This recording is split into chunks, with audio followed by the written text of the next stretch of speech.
Good morning and welcome to the 2017 New York City Latin American Business Conference. My name is Gabriel Doria and I am co-president of the Latin American Business Association at NYU Stern School of Business.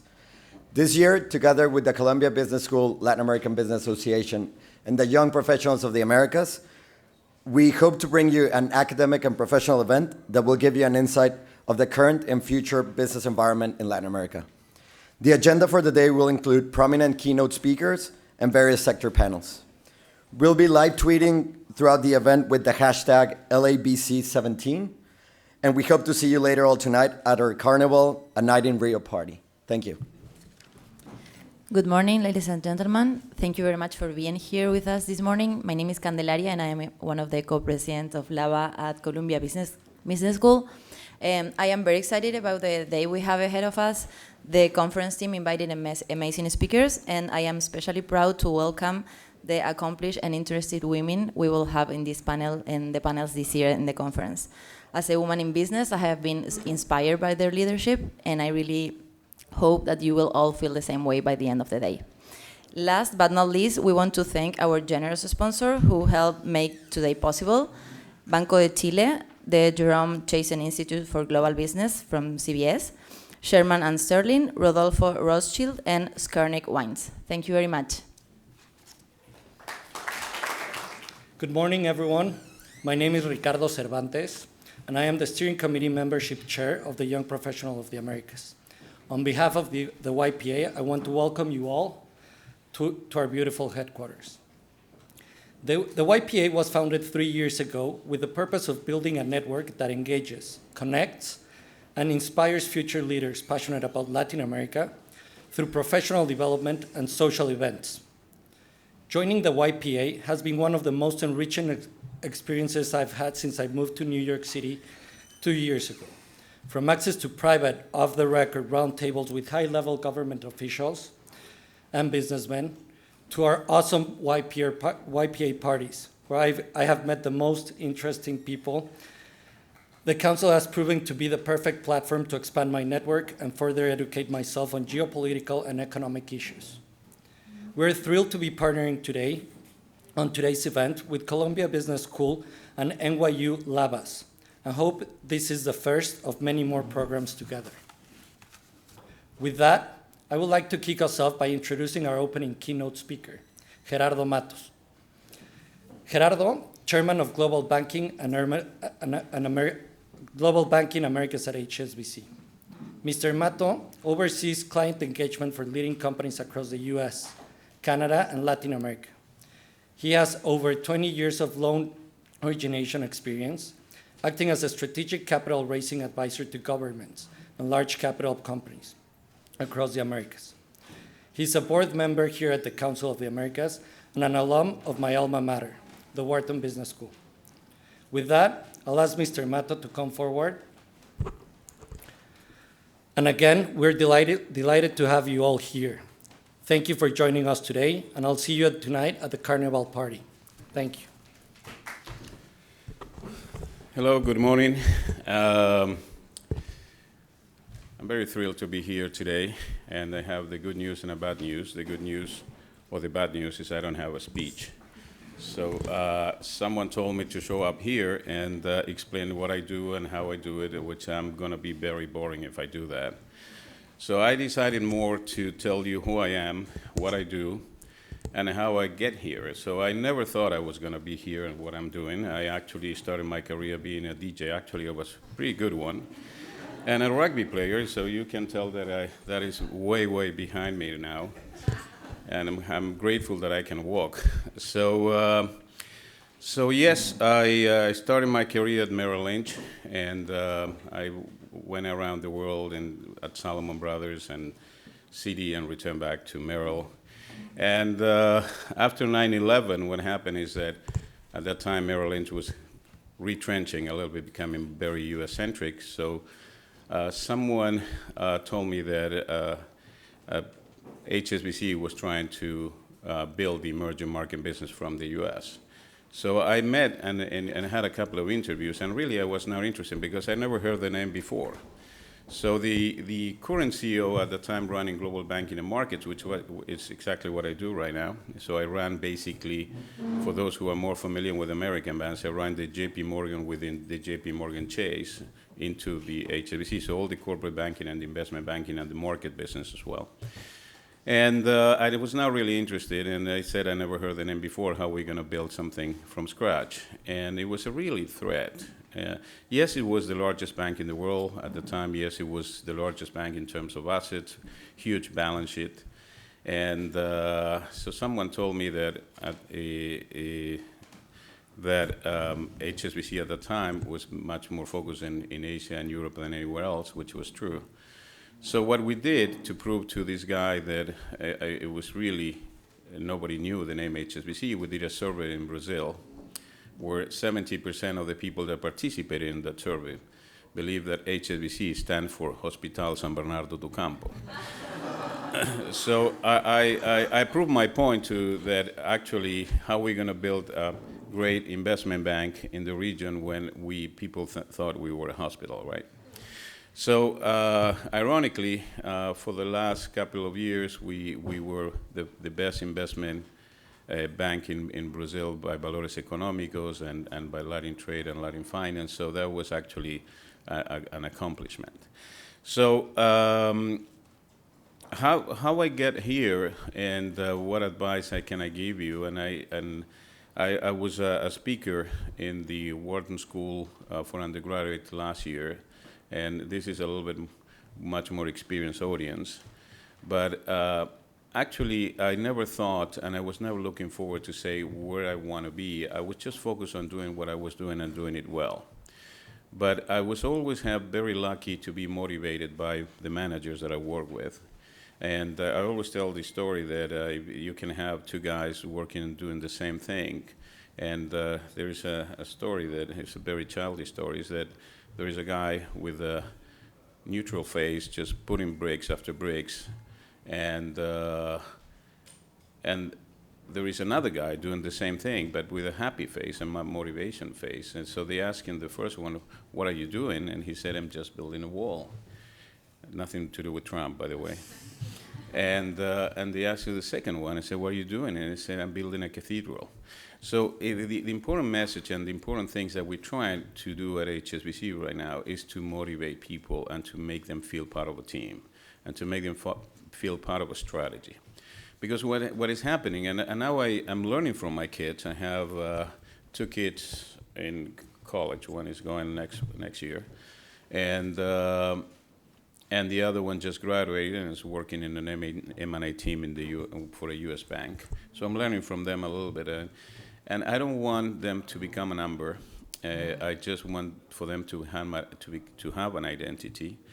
And what is happening is that a lot of these kids get into investment banking and corporate banking just to get a little bit of experience to jump somewhere else. And what is happening in a lot of banks, and a lot of banks are hiding this, but it's something that we need to expose and we need to actually figure out how we're going to fix it, is that a lot of the banks who get into the 2-year analyst program, they know in 3 months after they join the bank that they're going to go to a PE firm or to a hedge fund, because actually that's where the money is, and that's where I'm not a number. They call me by my name, they know me, and I have a much better, bright future. The truth is I'm not that sure that that's going to be the case. Time will prove me wrong.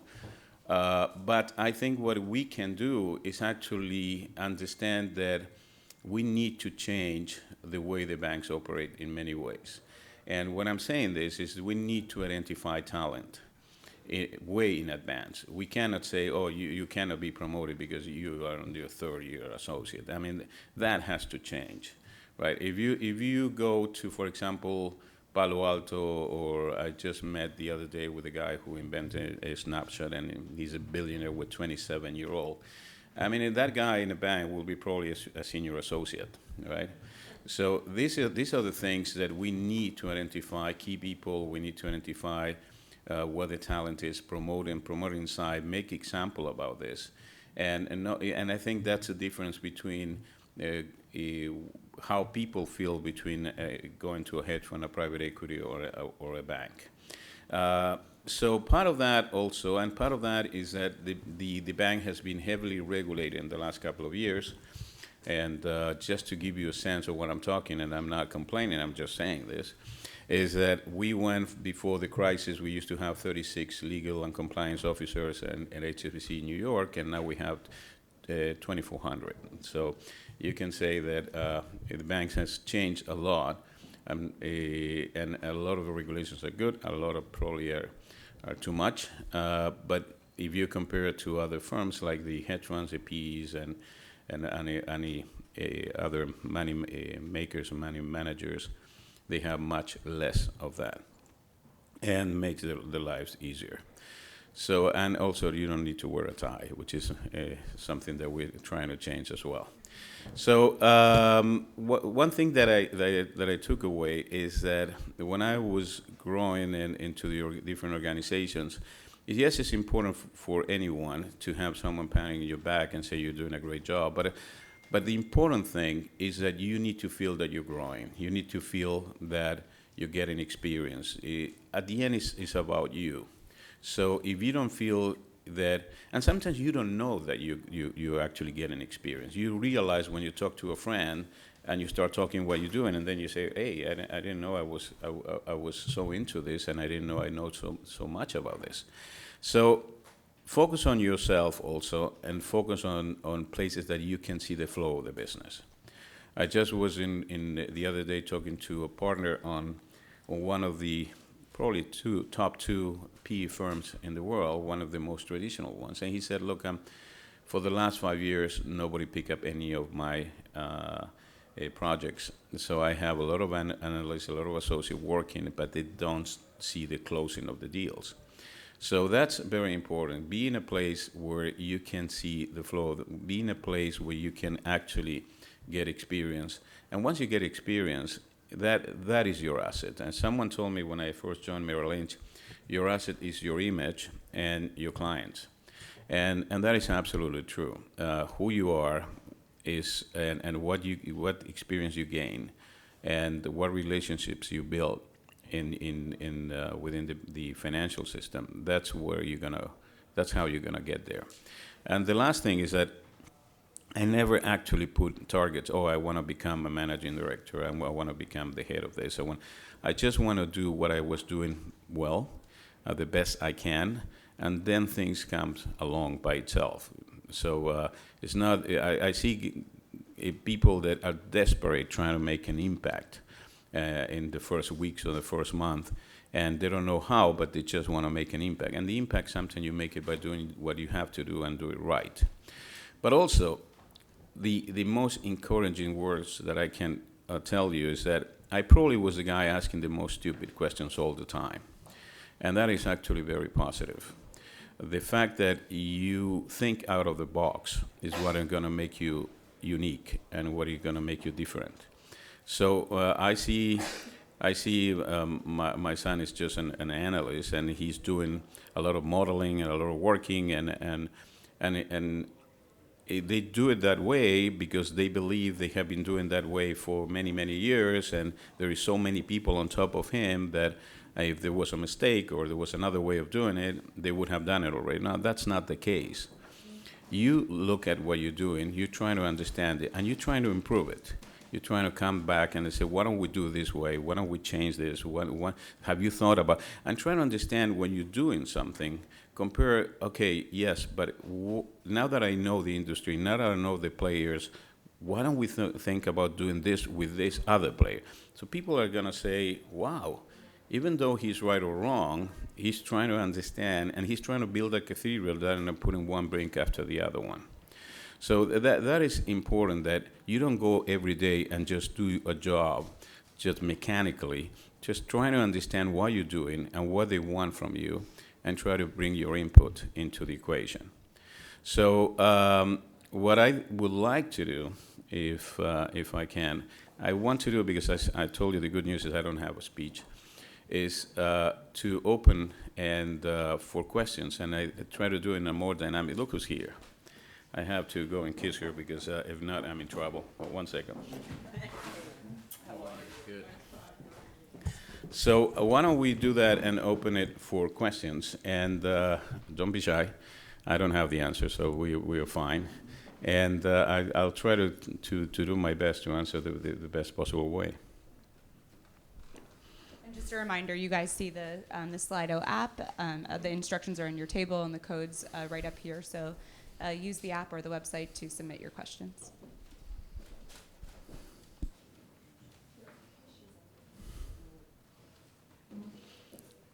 I think I covered every point, right? Okay, Jerry, we have a few coming up here. The first is, how do you think the economic landscape for Latin America will change with the new U.S. administration? Look, I just came 2 weeks ago from Mexico, for example, which I think is the most hot topic based on the news. And I met with, from the Minister of Finance to a lot of senior key people in the corporate sector and richest guys in the world and things like that. And if you talk to them, they're actually not that negative, right? People think that this is the end of the NAFTA, the end of the trade agreement. And if you think about it, I think what is going to happen, I mean, think about this.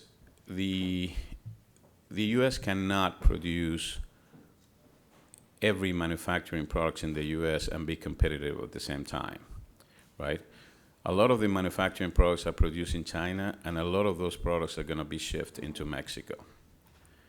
So if you think you're going to produce every piece or every auto part and every car in the United States, you're not going to be competitive, and you're going to destroy the industry. So people are, and there is a lot of companies, and I can name you like Cemex, like Bimbo, like in Nimac, which is one of the two largest auto parts in the world, is actually Mexico. So that they have presence in Mexico and the United States. So actually, the fact that the U.S. Is supposedly going to do well is going to affect Mexico. So I'm going to repeat something that is public. I'm not telling you any confidentially.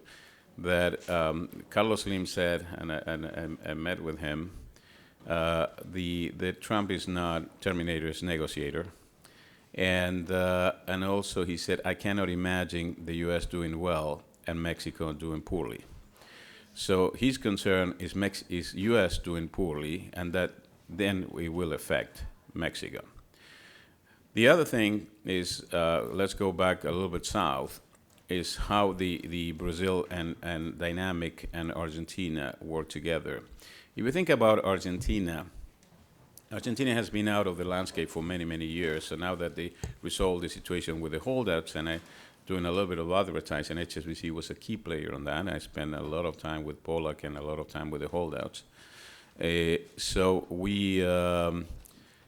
I think they have done a fantastic job negotiating and opening the market. They just to give you a sense, we were one of the banks that participated in the deal.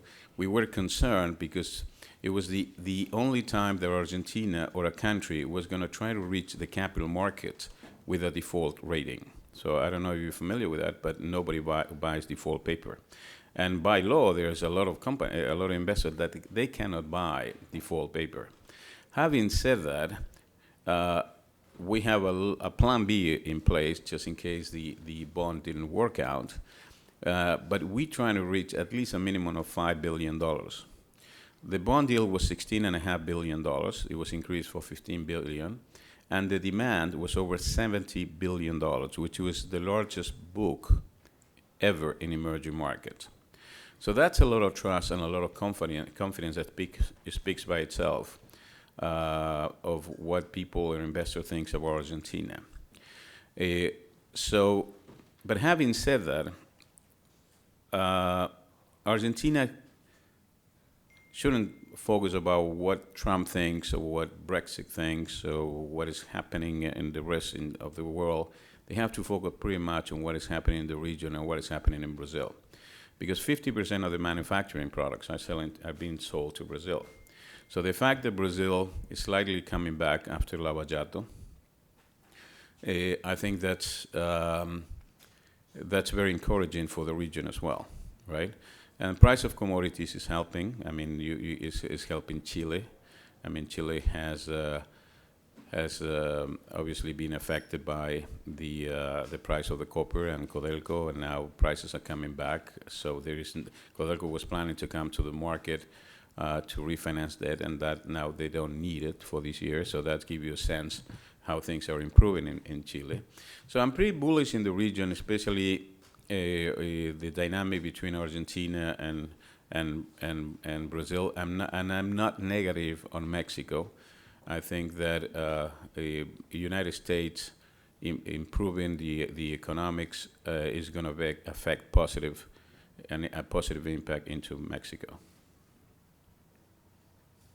Jerry, I'm sorry to see there are no questions about your DJ career up here. Yeah, I was planning, man.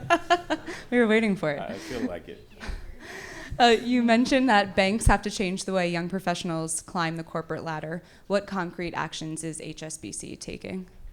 Well, can you repeat the question? Sure. Sure You mentioned that banks have to change the way that young professionals climb the corporate ladder. Yeah, one of the things that we're doing is we have a program called Exchange, which every managing director and every head has to meet with the analysts and the associates, either having lunch at least once a month. And we need to take notes. We need to, and it's mainly not us speaking, it's mainly listening to them and understanding what the needs are. And not only the comp or the bonuses or the salaries or the guy at Goldman is paying better than we are, or things like that. If not, how we can make your professional career better, how you feel that we are using your skills as much as we can, and how we are taking into consideration whatever thoughts you can bring to the table. So this started like a couple of months ago. This is one of the steps, but it's interesting to listen to a lot of these young fellows that actually come with a lot of ideas. So the other thing that we have been doing is we have been showing some case studies. So we are trying to improve this sector. We're trying to improve these relationships. We're trying to grow this product. So we're throwing that ideas to the analysts and the associates to come back and present ideas to the senior managing directors and to the head of the business. And a lot of good points came out from these meetings. They feel that this is something that they can prove themselves, that they can bring value. And then obviously there are follow-up meetings to say, okay, we like that, can you actually go deeper into this? And this is something that is engaging more also the relationship between seniors and juniors, and at least we know their names. At least we know how they feel, and I know they need what the aspirations are, and it's really helping out. We'll take one last question. Jerry, what advice would you give to Americans and Europeans who want to work in finance in LATAM? Learn Spanish. Actually, that's one of the... Look, I've been most of my career at Merrill and Solomon, where there were a lot, and Citi, where there were not a lot of people that speak Spanish. At Citi, yes, because at the time, Susan and I will remember that John Reed was quasi-Argentinian. And it was funny because at that time, Citibank has John Reed, Dennis Martin, William Stanley, and Richard Handley, and they all sound very British, but they were all Argentinians. So, so that's why they call it the Argentinian Mafia.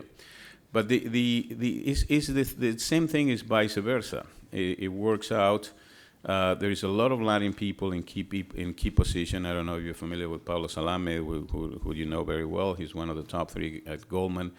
And the most, I think, outrageous is what J.P. Morgan at Goldman. But J.P. Morgan, for example, is Jamie Dimon is the head of the U.S., right? Is the CEO of the group of J.P. Morgan Chase. But the guy who runs Global Banking and Markets, who is a friend of mine, and actually he runs Europe, is a guy called Daniel Pinto, who is Argentinian. The CEO of all Asia Pacific is a friend of us, Nicolás Agustín, who is actually Argentinian. And the guy who runs Canada and Latin America is Martin Marron, who actually is Argentinian. And there are people all over the world that not because you're Latin, you think you're going to end up doing only Latin America. I'm a living case. I run the Americas, so I run Canada, United States, and Latin America as well. So I think don't feel that you have a limitation, and vice versa. If you're American, don't feel that you have a limitation, because at Salomon and Merrill, most of the big bosses and the people that cover the region were actually, look at Susan is a living example. Susan is the most lovable person in Latin America, and she's not, but she speaks Spanish, by the way. Don't make you fool on that. So yes, there is no limitation. There is no limitation, and there is no boundaries. And Jerry, sorry, we have time for a few more questions, if that's okay with you. Yeah, that's fine. How can a young professional grow their network? The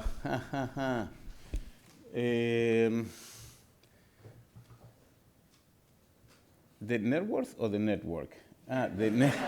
Their network. Oh, right.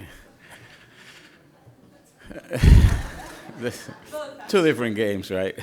I saw the net worth. Okay, so you're in the wrong place. So I think the first, attending events, training, going out with other college mates and understand what these guys are doing.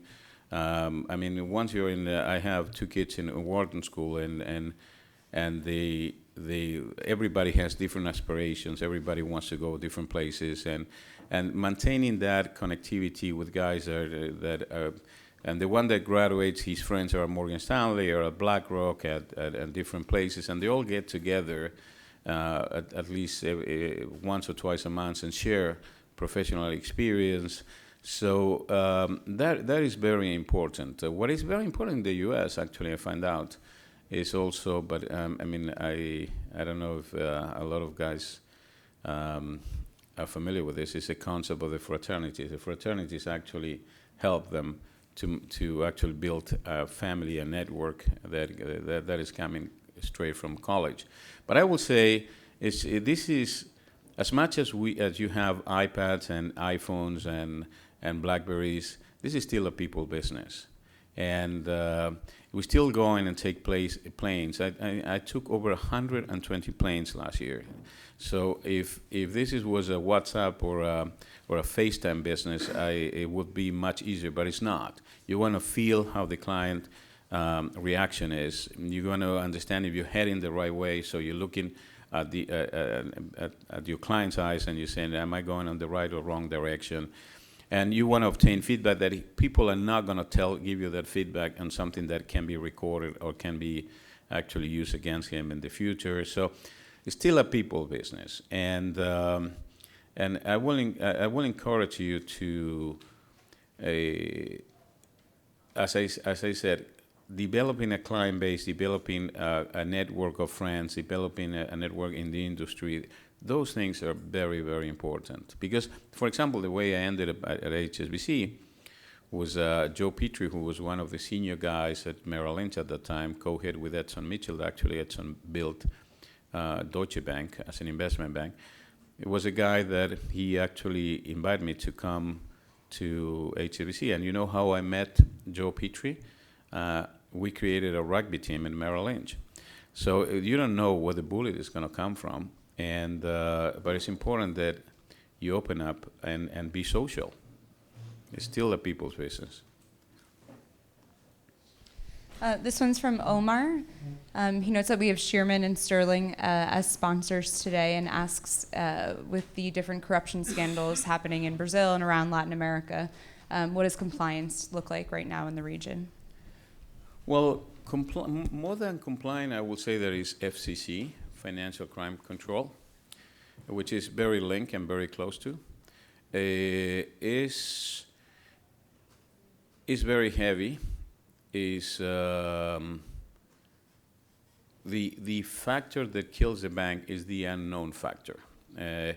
Because, for example, Lavallato is evolving every month, every 3 months, every 4 months. I mean, when you think that there is not a clear list of who are the good ones and the bad ones, and when you have the list of the good ones and the bad ones, then a news comes out and grab a couple of the good ones and put it on the list on the bad ones.